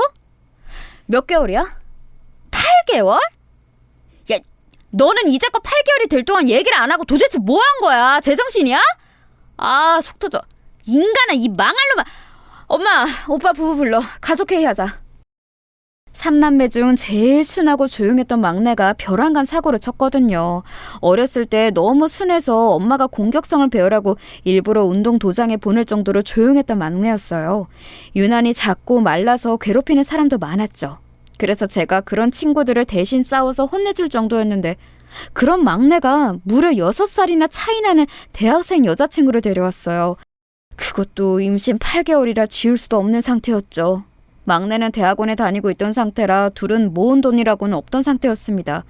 게다가 더 어이없는 것은 올케의 부모님이었어요. 우리는 돈 없어요. 내놓은 자식이니까 알아서 하세요. 지원해줄 돈은 없고 있어도 쟤한테 줄 돈은 없으니까 알아서 하세요. 결혼식장에는 갈 테니 할 거면 말하세요. 할 말 없으니까 지원 관련해서 연락할 거면 하지 마세요. 심지어 올케는 집에서 내놓은 자식이더라고요. 사실 올케의 첫인상을 보고 저는 대충 짐작하긴 했습니다. 왜냐하면 그래도 결혼 허락을 받으러 오는 자리니 엄마와 저는 진심으로 열심히 준비했거든요. 그런데 올케는 손에 아무것도 들고 오지 않았고 심지어 음식 평가도 했습니다. 그런데 갈비찜이 되게 짜요. 소금 맛이 너무 강해서 못 먹겠어요. 제가 그리고 해산물을 안 좋아해서요. 이건 못 먹겠어요. 엄마랑 저는 전날부터 올케가 온다고 열심히 준비했는데 얼마나 민망했는지 몰라요. 일단 임신한 상태고 그래도 손님이니까 별다른 소리를 하지 않았습니다. 사실 제 원래 성격이었으면 당연히 한마디 했을 텐데 엄마가 식탁 밑으로 다리를 자꾸 쳐서 입을 꾹 다물고 있었어요. 막내와 올케는 모은 돈이 없었으니 결국 선택은 하나였어요. 우리 부모님과 같이 살게 되었습니다. 올케와 막내가 같이 사니까 제가 나가야 하나 싶었는데 어차피 몇 년 있으면 저는 다시 미국에 갈 거라 굳이 집을 따로 구하지는 않았어요. 그렇게 막내와 올케와 저는 한 지붕 아래에서 살게 되었죠. 이때부터 올케와의 악연이 시작되었답니다. 사실 본격적으로 같이 살기 전인 결혼식 때부터 갈등은 있었어요. 저는 꼭 호텔에서 결혼식을 하고 싶단 말이에요. 여자라면 당연히 이런 로망 하나씩은 있잖아요? 안 그래요, 형님? 형님은 제 마음 아시죠? 형님도 아주 좋은 고급 호텔에서 결혼했다면서요. 저도 남들이 볼 때 화려한 그런 곳에서 하고 싶어요. 인생에 한 번뿐인 결혼식인데 이 정도는 바랄 수 있잖아요. 우리는 남편 쪽에서 결혼식 비용을 내주셔서 가능했던 건데 지금 올케랑 성민이는 돈이 없잖아. 우리 형편도 그렇게 막 호텔 결혼식을 해줄 수 있을 정도로 돈이 많지 않아. 설사 있더라도 그 돈이면 둘이 살 단칸방이라도 구했겠지. 올케 그렇게 고집 부릴 때가 아니야. 현실과 타협하는 것도 중요하잖아? 형님! 어떻게 이러실 수가 있으세요? 본인은 비싼 드레스부터 할 거 다 해놓고 저한테는 이런 싸구려 예식장하고 남들이 입는 드레스 대여해서 대충 입으라고요? 그리고 막말로 제 친구들은 다 남편 쪽에서 집 해오던데 저는 이렇게 시부모님과 같이 살아야 하고. 뭐? 말이 심하네? 지금 우리 집이 본인 신혼집 못 해줬다고 뭐라 하는 거야? 그렇게 치면 올케는 뭐 혼수 가지고 올 수 있어? 올케네 부모님은 대줄 돈 없다고 딱 잘라서 말했잖아. 할 말이 있고 못할 말이 있지. 어머 형님, 왜 저한테 소리를 지르고 그러세요? 다 당황스러워요. 저 임신했는데 이렇게 임산부한테 노발대발 소리를 질러도 되는 거예요? 이러다 제 뱃속에 아기가 잘못되면 그땐 책임지실 건가요? 제가 이러려고 임신해서 결혼하는 줄 아세요? 너무해. 아이, 성이야, 너는 왜 애를 올리고 그래? 아우, 세아가, 우리가 미안하다. 우리도 성민이가 결혼할 때 주려고 모은 돈이 있는데 이렇게 빨리 갈 줄은 몰랐어. 일단 조금 더 모아서 나중에 아기 태어나고 몇 년 지나면 줄게. 응? 엄마, 뭐가 예쁘다고 줘? 그 돈이면 오빠랑 세원이한테나 줘. 이렇게 갑작스럽게 임신해서 결혼하는 애들한테 돈을 주고 싶어? 그리고 올케, 말은 똑바로 해. 누가 임신해서 결혼하라고 협박했어? 너희들이 그런 거를 왜 보상을 받으려고 해? 아무리 성격을 죽이고 꼭 참으려고 해도 올케는 도를 지나쳤어요. 결혼 전에 얼마나 부딪혔는지 모릅니다. 이런 제 성격을 이미 알던 막내는 제가 화를 내자 올케를 데리고 방으로 들어가거나 밖으로 나가더라고요. 그래서 결혼식을 정식으로 올리기도 전에 저는 올케와 틀어지게 되었습니다. 이런 사건이 몇 번 발생했고 급기야 나중에는 둘이 말도 하지 않았어요. 하지만 어차피 같이 살 예정이니 제가 더 나이도 많으니 먼저 다가갔습니다. 올케, 이제 결혼식 올리고 혼인신고하면 우리 정식으로 가족이 되는 거잖아. 그러니까 이제껏 안 좋았던 감정은 다 털어버리자. 어차피 같이 살 거니까 서로 안 좋은 감정을 간직하면 우리만 힘들 거야. 혹시 내가 했던 말이 상처가 되었으면 미안해. 네, 뭐 알겠어요. 저도 한 집에서 같이 사는데 불편한 관계로 있으면 힘들어요.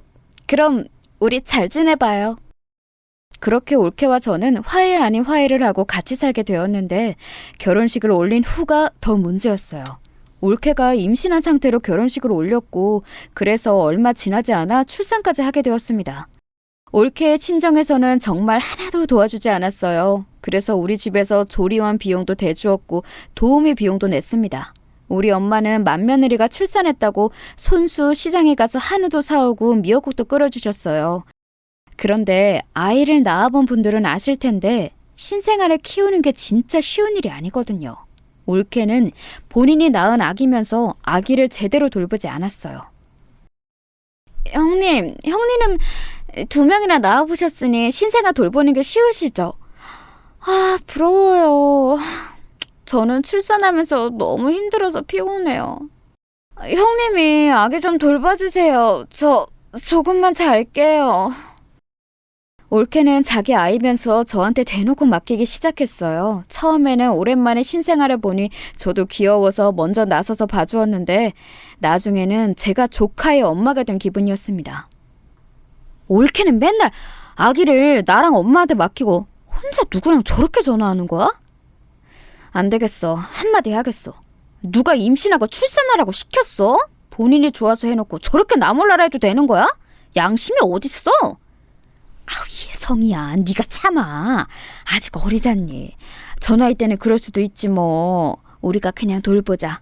본인도 친정에 못 기대니까 얼마나 속이 상하겠어. 아유, 네가 힘들면 엄마가 돌볼 테니까 아기 엄마 줘. 아, 엄마는 지금 허리랑 손목도 안 좋으면서 왜 자꾸 아기를 안아줘? 막내 언제 집에 와? 저것들이 진짜 본인들이 좋다고 사고 쳐놓고 저래도 되는 거야? 아우 씨. 성희야, 참아. 엄마가 대신 미안해. 아우, 그러지 말라고. 엄마 얼굴 봐서라도 참아. 제 성격상 올케가 저러는 꼴은 못 봐서 뭐라 하려고 하면 엄마는 그런 저를 진정시켰어요. 올케가 친정에서 내놓은 자식이니 그게 그렇게 안쓰러웠나 봐요. 저도 그래서 참을 인을 몇 개나 새기며 조카를 돌봤습니다. 저도 어린 나이에 시댁에서 아기를 낳고 생활하는 올케의 처지를 생각하니 인간 대 인간으로 안쓰러웠죠. 자기도 마음 둘 곳이 없으니 본인 친구들과 통화하며 견디는 거라고 생각했습니다. 조카의 육아를 저와 엄마가 다 하고 올케는 본인 친구와 통화하거나 놀기 바빴어요. 그런 행패를 꾹 참던 어느 날 제가 폭발하게 된 계기가 생겼습니다. 바로 새언니 관련이었어요. 새언니는 둘째 조카를 낳다가 몸이 심하게 안 좋아졌어요. 생명이 위독해서 의사가 오빠에게 언니나 아기를 선택하라고 할 정도로 심각했었습니다. 결국 기적적으로 언니와 조카 둘 다 살아났지만 언니는 병원에 몇 달을 입원해야 했어요. 다행히 조카는 문제가 없었지만 새언니는 조금만 무리해도 쓰러지거나 힘들어했어요. 그래서 우리 집에 오면 저와 엄마는 새언니에게 정말 말 그대로 물 한 방울 묻히게 하지 않았습니다. 언니는 워낙 천사 같은 성격이라 제가 많이 좋아했었고 사람이 순수하고 맑았어요. 새언니가 집에 와서 아무것도 하지 않아도 그냥 얼굴만 봐도 좋았습니다. 당연히 아픈 사람에게 뭘 시키고 싶은 마음도 없었고요. 이런 상황에서 그날은 명절이라 새언니랑 오빠가 방문한 날이었어요. 오빠도 조카가 2명이나 있어서 집안은 아이들로 북적거렸습니다. 자식들과 손주들이 집에 가득하니 부모님도 기분이 아주 좋은 상태였어요. 그래서 평소에 잘 드시지 않던 술도 많이 드셨죠. 분위기가 무르익은 상태였는데 다들 기분도 좋았습니다. 그때 마침 올케가 화장실에 다녀오는 상태였어요. 부엌하고 제일 가까운 위치여서 저는 아무 의도 없이 말을 꺼냈는데 황당한 대답을 들었습니다. 올케, 오면서 부엌에서 사과랑 칼 가져다 줄 수 있어? 과일이 먹고 싶네. 사과는 내가 자를 테니까 올케가 식탁 위에 있는 사과만 들고 와주라. 고마워. 형님, 저 아까부터 계속 요리하고 음식 날랐던 거 아세요? 왜 자꾸 저한테만 시키시는 거예요? 같은 며느리인데 이렇게 대우가 달라도 되는 거예요? 지금 저 아무것도 없이 결혼했다고 눈치 주는 건가요? 서러워서 못 살겠어요. 응? 아니, 세훈이는 몸이 안 좋아서 일부러 내가 아무것도 하지 말라고 했던 거야. 그리고 나랑 엄마가 요리 다 했고 올케는 음식 그릇만 몇 개 나른 거잖아? 그게 그렇게 기분이 나빴어? 우리 엄마도 며느리들한테 뭐라 하는 분 절대 아닌데 당황스럽다. 동선 미안해요. 나도 도와야 하는데 내가 조금만 무리해도 몸이 안 좋아서. 아이고, 나 때문에 좋았던 분위기가 이렇게 됐네. 어떡하지? 동서 화 풀어요. 내가 미안해요. 응? 언니가 왜 미안해요? 언니한테 안 시키는 것처럼 올케한테도 저 안 시켜요. 그냥 사과랑 칼을 가져다 달라고 했던 게 그렇게 못할 짓인가? 오늘도 새벽 5시부터 일어나서 요리하고 준비한 거 저예요. 순식간에 좋았던 분위기는 찬물을 끼얹은 분위기가 되었어요. 저도 평소 같으면 참았을 텐데 새언니가 미안해서 올케에게 사과하는 모습을 보자 참을 수가 없더라고요. 이렇게 여자들끼리 싸우기 시작하자 엄마와 남자들도 나서서 말리기 시작했습니다. 명절이라 간만에 본 얼굴들이 반가웠는데 올케 때문에 분위기가 엉망이 되었죠. 여보, 왜 그러는 거야? 그렇게 속상한 일이 있으면 나한테 먼저 얘기해달라고 했잖아. 왜 다 모여있는데 그러는 거야? 형수님, 누나, 미안해. 당신은 무슨 일이 있어도 내 편을 들어줘야 하는 거 아니야? 이 집안에서 내 편은 아무도 없는 거냐고. 나 진짜 이대로는 못 살아. 서러워서 죽겠다고. 올케, 말은 똑바로 해. 가족끼리 무슨 편이야? 우리가 지금 무슨 전쟁 나가? 말을 왜 그렇게 믿게 하는 거야? 그리고 새언니는 얼굴 보면 얼마나 본다고 그러는 거야? 명절에 한두 번 보는데 그냥 올케가 조금 참으면 되잖아. 그동안 나랑 엄마랑 참아주니까 사람이 우스워? 누나, 잠시만. 내가 미안해. 대신 사과할게. 누나, 참아! 결국 저는 본래 성격을 드러내게 되었어요. 올케는 2눈을 동그랗게 뜨고 저를 쳐다보더라고요. 그동안 꾹 참았던 게 폭발해서 올케 앞에서 할 말을 하며 큰 소리를 내자 올케는 기가 죽어 아무 말도 하지 못했습니다. 진짜 보자 하니까 어이가 없네. 올케 제정신이야? 내가 심지어 올케 자식도 돌봐줬는데 사과 하나 가져다 달라고 했다가 이런 일을 겪어야 해? 올케가 생각해도 어이없지 않아? 아우 씨. 올케에게 삿대질하며 소리를 지르자 올케는 얼굴이 하얗게 질리더라고요.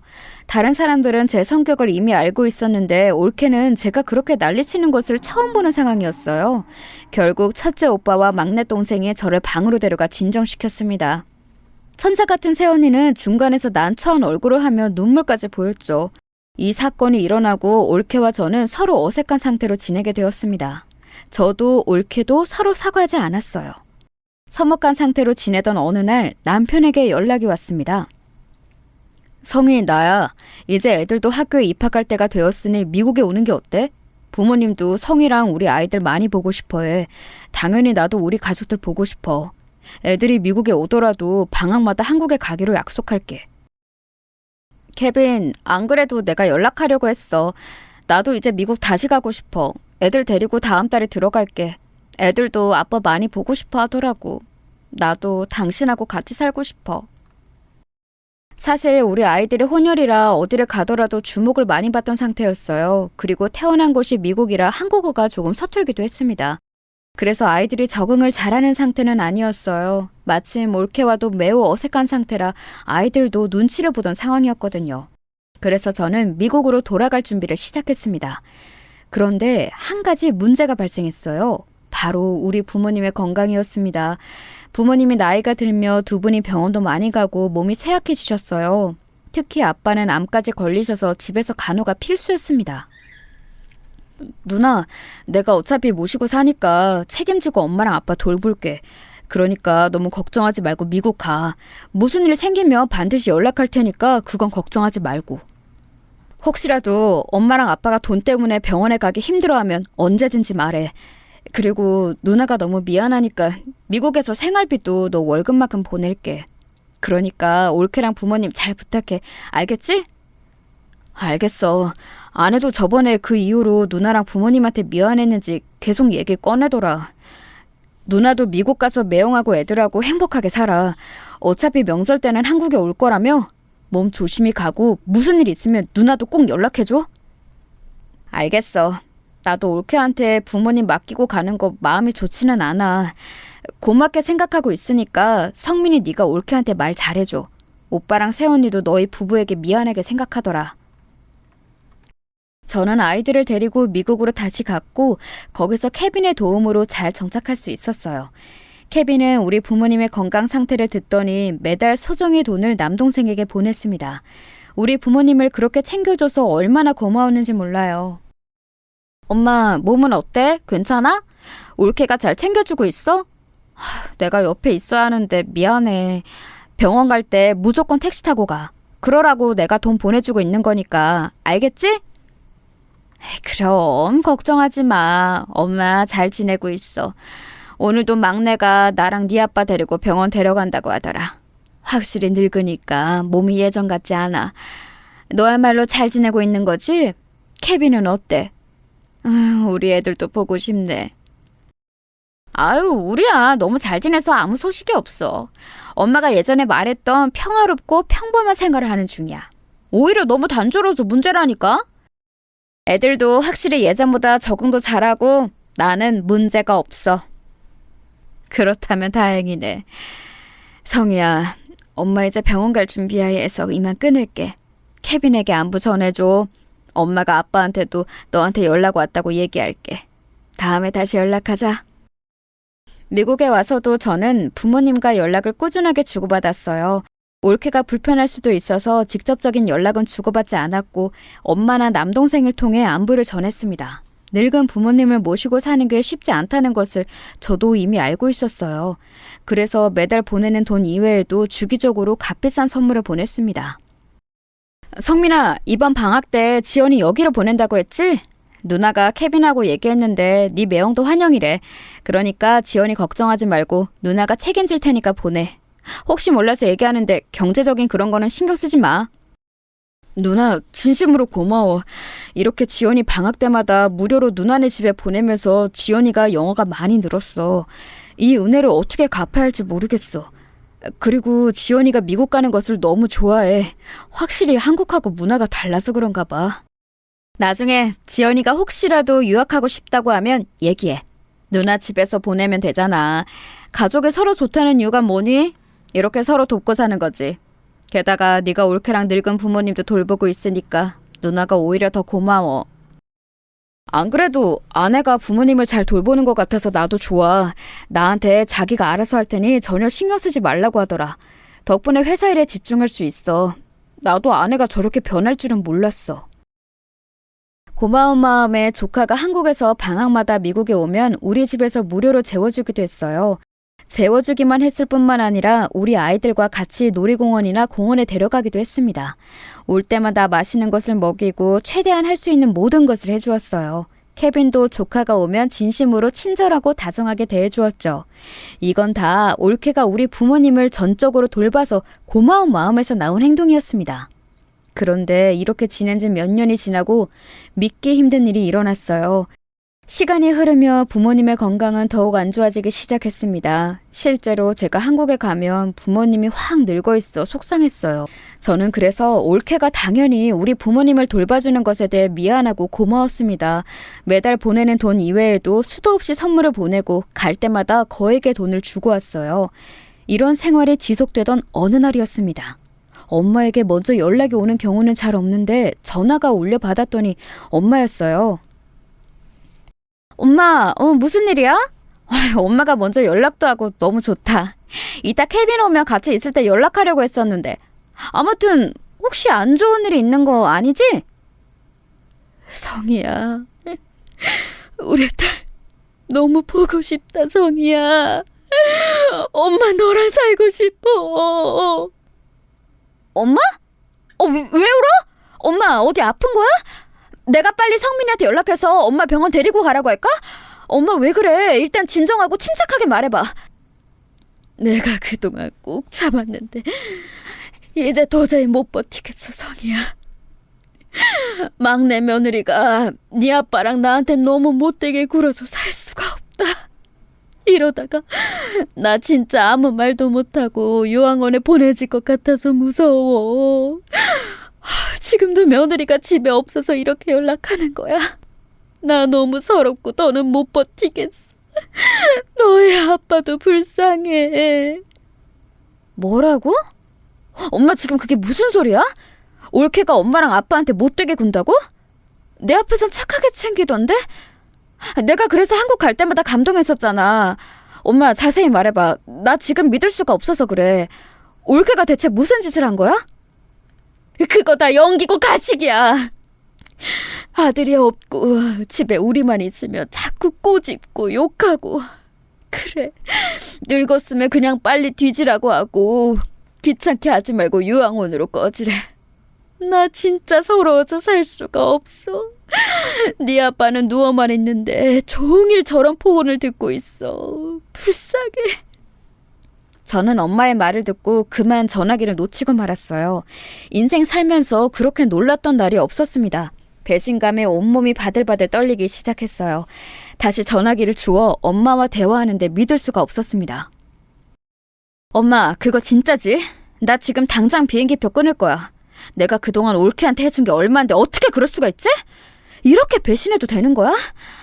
나는 엄마가 그렇게 올케한테 당하는 것도 모르고 조카 오면 지극정성으로 돌봤는데 나 배신감에 온몸이 떨려.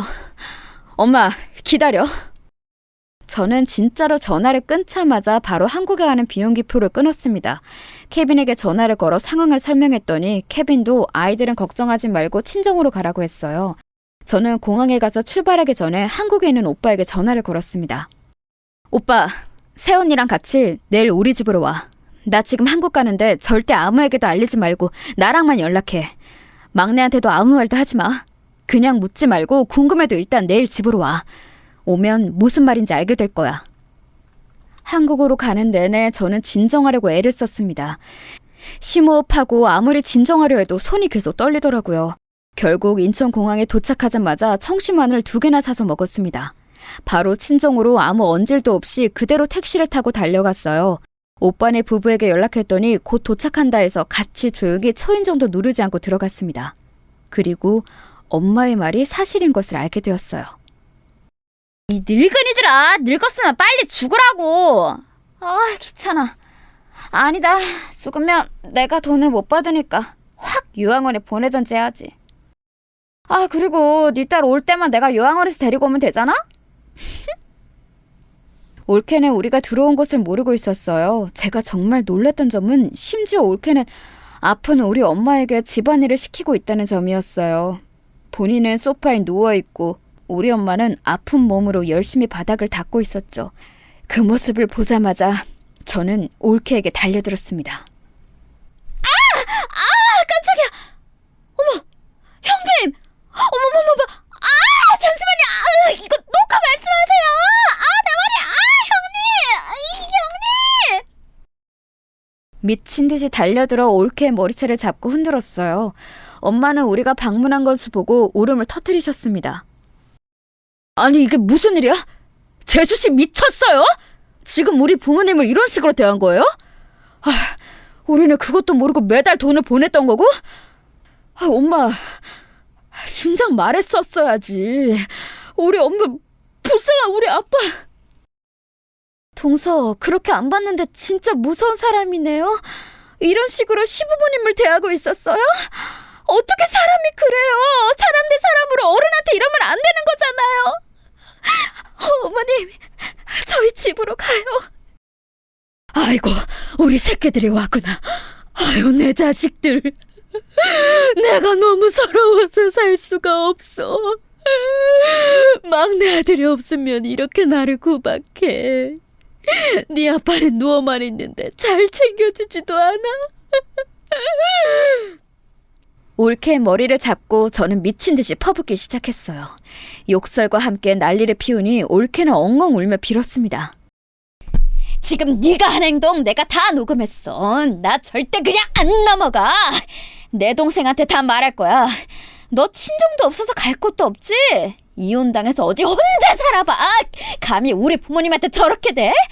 나는 그것도 모르고 이제껏 너한테 얼마를 바쳤는데 이년아! 죄송해요.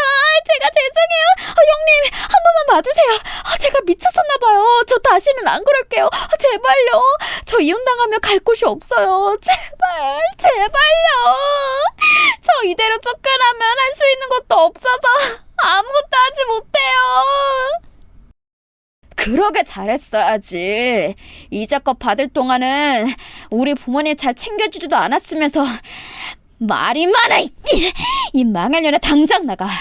나는 이것도 모르고 그동안 너한테 바친 가방이 몇 개야?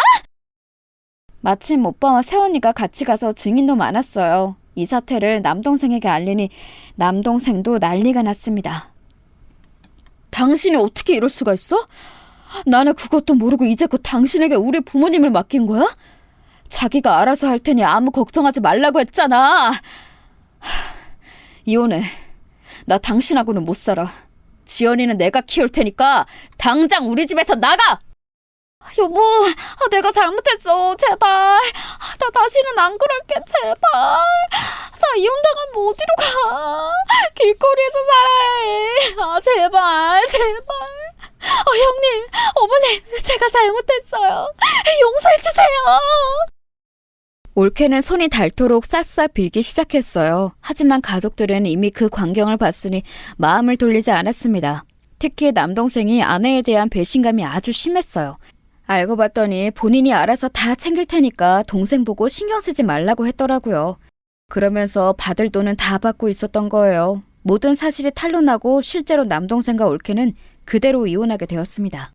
그리고 부모님은 천사 같은 새언니와 첫째 오빠가 모시기로 결정했어요. 무려 새언니가 나서서 우리 부모님을 모시고 싶다고 얘기했습니다. 케빈에게 말했더니 올케에게 주었던 돈의 2배를 새언니에게 주자고 하더라고요. 아휴, 저는 돈 필요 없어요. 그동안 우리 시부모님께 받은 사랑이 얼만데요. 괜찮아요. 언니처럼 이렇게 착한 사람이 제 새언니라니 저는 너무 기뻐요. 언니, 부담스럽게 생각하지 말고 잘 들으세요. 케빈하고 얘기했는데 아무래도 아픈 노인 2분 모시는 거 힘들잖아요.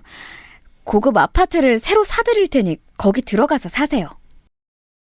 천사 새언니는 끝까지 돈을 받지 않겠다고 했습니다. 그래서 저와 케빈은 상의 끝에 서울 강남에 있는 고급 아파트를 얻어주었어요. 그리고 거기서 우리 부모님과 첫째 오빠 부부는 같이 살고 있답니다. 확실히 부모님도 오빠네와 같이 산 뒤로 건강이 확연하게 좋아졌어요. 혈색도 예전과 다르고 새언니가 잘해줘서 오히려 건강이 좋아지더라고요. 그래서 지금은 아무 걱정 없이 잘 살고 있답니다.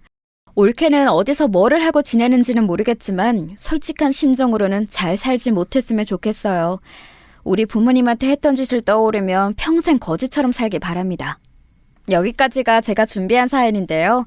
여러분 어떻게 들으셨나요? 재밌고 흥미롭게 들으셨으면 다행입니다. 그럼 이만 마치겠습니다. 들어주셔서 감사합니다.